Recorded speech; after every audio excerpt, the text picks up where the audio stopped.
جیسا کہ آپ لوگوں کو پتہ ہے کہ بڑے صغیر پاک و ہند پر مسلمانوں کی حکومت رہی ہے اور سب سے زیادہ حکومت مغلیہ خاندان نے کی ہے۔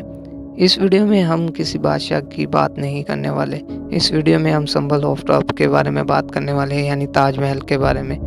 اس سے پہلے اگر آپ لوگوں نے ہمارے چینل کو ابھی تک سبسکرائب نہیں کیا تو اسے سبسکرائب کر لیں اور بیل کے آئیکن پر کلک کر لیں تاکہ آپ کو اسی قسم کی ہماری جو ویڈیوز ہیں، آنے والی ویڈیوز ہیں، وہ ملتی رہے۔ یعنی آج کی ویڈیو میں ہم صرف اور صرف تاج محل کے بارے میں بات کرنے والے ہیں، جہاں پر دنیا میں اگر تاج محل کی بات کی جاتی ہے وہاں پر شاہجہاں اور ممتاز بیگم کی بھی بات کی جاتی ہے۔ شاہجہاں کا پورا نام شہاب الدین محمد خرم تھا اور تاج محل کو ان دونوں کے پیار کی نشانی بھی بولا جاتا ہے، اس لیے تاج محل کو سمبل آف ٹاپ بھی کہتے ہیں۔ اور تاج محل دنیا کے 7 عجوبوں میں سے ایک عجوبہ ہے۔ اب ہم بات کریں گے کہ تاج محل کب بنا۔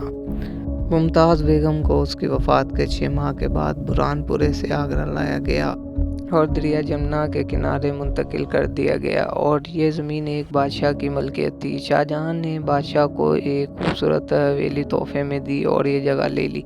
اس کے بعد یہاں پر تاج محل بنانے کا حکم دے دیا گیا۔ تاج محل کا کام 1631 میں شروع ہوا اور 1648 میں اس کا اسٹرکچر تیار ہو گیا۔ اس کے بعد اس کے اندر نگار، نقش و آرائش اور پالشنگ کا کام ہوتا رہا اور یہ محل 22 سال کے عرصے میں جا کر پورا ہوا، یعنی 1653 میں یہ محل پوری طرح تیار ہو چکا تھا۔ اور تاج محل کا پورا رقبہ 42 ایکڑ ہے اور اس میں مرکزی مقبرے کے علاوہ ایک جانب دلی کے جامع مسجد کی طرح کی ایک مسجد ہے اور مسجد کے بالکل سامنے ایک حوض ہے جدھر لوگ وضو کرتے ہیں۔ مسجد کے دوسری طرف ایک مہمان خانہ ہے اور یہ دونوں لال سنگ مرمر سے بنائے گئے ہیں۔ اور اس کے علاوہ تاج محل کے احاطے میں 4 باغ ہیں، یعنی 4 حصے والا بڑا باغ، اور چاروں باغوں میں فوارے، راہداریاں، پھول اور وہ سب چیزیں ہیں جو کہ ایک باغ میں ہوتی ہیں۔ اور جبکہ محل کے 3 اطراف میں دیواریں ہیں اور جبکہ نہر کی طرف کوئی دیوار نہیں۔ اور تاج محل میں 3 دروازے ہیں، 2 چھوٹے ہیں اور ایک بڑا دروازہ ہے جو کہ آنے جانے کے لیے استعمال ہوتا ہے، اور اس دروازے پر قرآنی آیات خوبصورت انداز میں لکھی ہیں۔ اور تاج محل کے باہر اور بھی مقبرے ہیں جو کہ شاہجہاں کی دوسری بیگم اور ان کے نوکروں کے ہیں، اور ان سب کے علاوہ جو مرکزی عمارت ہے وہ شاہجہاں اور ممتاز بیگم کا مقبرہ ہے اور اس کو ہی تاج محل کہا جاتا ہے۔ تاج محل مختلف تہذیبوں کا طرز تعمیر کا عظیم امتزاج ہے۔ اس میں فارسی، ترکی، ہندی، اردو، اسلامک طرز تعمیر سب کی جھلک نظر آتی ہے۔ پوری عمارت سفید سنگ مرمر کی بنی ہوئی ہے جبکہ اس کا چبوترا لال سنگ مرمر کا بنا ہوا ہے، اور مقبرہ تقریباً 55 میٹر اونچا ہے۔ مقبرے کے بالکل اوپر ایک گنبد ہے۔ 18 میٹر کا یہ گنبد ترکی کے ایک ڈیزائنر اسماعیل خان نے ڈیزائن کیا تھا، اور بڑے گنبد کے علاوہ چھوٹے گنبد بھی ہیں، اور گنبد کے اوپر گولڈ کا کنز تھا جو کہ 19ویں صدی میں اتار دیا گیا تھا، اور اس کے بعد یہاں پر ایک سلور کا کنز لگا دیا گیا جو کہ آج بھی واقع ہے۔ اور اس کے علاوہ تاج محل کے چاروں کونوں میں 42 میٹر اونچے ایک ایک مینار بھی ہیں۔ محل کے اندر 2 قبریں ہیں جس میں سے ایک قبر شاہجہاں کی ہے اور دوسری ممتاز بیگم کی ہے، اور یہ سب کچھ قبروں کے بالکل اوپر بنایا گیا ہے۔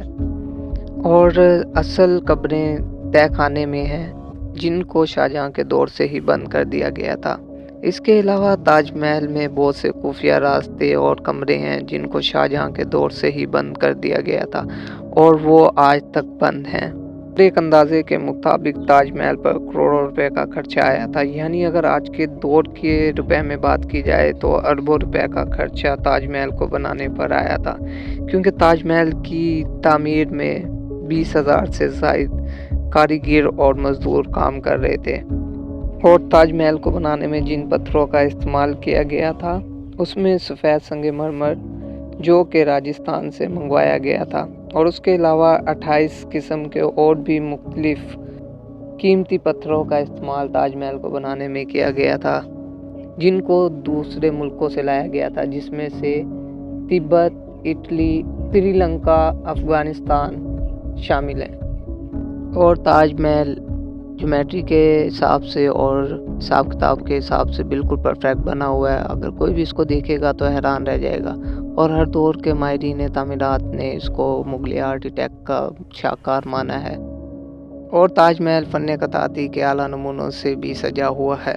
فن خطاطی کے نمونے آپ کو تاج محل کے عمارتوں، دیواروں، دروازوں، کھڑکیوں اور روشن دانوں پر دیکھنے کو مل جائیں گے، اور اس کے در و دیوار پر قرآنی آیات کے علاوہ اللہ کے 99 نام اس طرح سے لکھے گئے ہیں کہ دیکھنے والا دنگ رہ جاتا ہے۔ موررکی کے مطابق یہ خطاطی ایرانی خطاط عمارت خطاط کے زیر نظرانی کی گئی ہے۔ اب یہاں پر سوال پیدا ہوتا ہے کہ تاج محل کا ڈیزائن کس نے بنایا؟ کئی لوگوں کا بولنا ہے کہ تاج محل کا ڈیزائن استاد اسماعیل فینڈنگ نامی ایک ایرانی انجینئر نے بنایا تھا، اور کئی لوگوں کا تو بولنا ہے کہ اس کا ڈیزائن ایک فرانسیسی انجینئر آسٹین دی بورڈیکس نے بنایا تھا، اور کچھ لوگوں کا یہ بولنا ہے کہ اس کا ڈیزائن بھی احمد لاہوری صاحب نے ہی بنایا تھا۔ احمد لاہوری صاحب وہی ہیں جنہوں نے دلی کا لال قلعہ ڈیزائن کیا تھا۔ خیر، اس پہ تو پکا کسی کو بھی نہیں معلوم کہ اس کا اصل ڈیزائن کس نے بنایا تھا، کیونکہ کچھ لوگ تو یہ بھی بولتے ہیں کہ اس کا ڈیزائن خود شاہجہاں نے ڈیزائن کیا تھا، کیونکہ وہ بھی بہت اچھے انجینئر تھے اپنے دور کے۔ لیکن پھر بھی سب لوگ یہ ضرور مانتے ہیں کہ یہ جو تاج محل بنایا ہے یہ محمد حنیف، عبد الکریم اور مکرمی خان کی زیر سپروائزنگ میں بنا ہے۔ اس پہ تو سب یعنی ایک ہی بات بولتے ہیں، اور سب لوگ اس چیز کو مانتے بھی ہیں۔ اس کے علاوہ لوگوں میں یہ بات بھی بہت زیادہ مشہور ہے کہ شاہجہاں نے تاج محل بنانے والے لوگوں کے ہاتھ کاٹ دیے تھے، لیکن ہسٹری کی کسی بھی بک میں اس چیز کا ذکر نہیں ملتا ہے۔ اگر آپ کو کہیں ملتا ہے تو ہمیں ضرور بتائیے گا، لیکن کہیں پر بھی نہیں ملتا کہ شاہجہاں نے مزدوروں کے ہاتھ کٹوا دیے تھے۔